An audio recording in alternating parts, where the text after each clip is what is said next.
er vi i den danske skov, og det er faktisk en meget nydelig skov.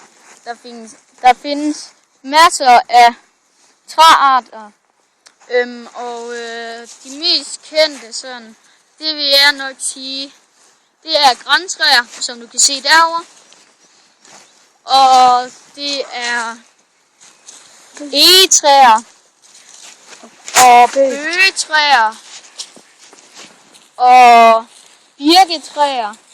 Altså, der er mange forskellige slags træer herinde i den danske skov. Og denne her, som I kan se her, det er en skadefælde.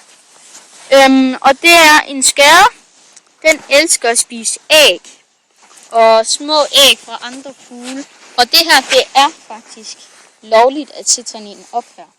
Fordi at skader, de er så onde mod naturen. Så det er din fælde.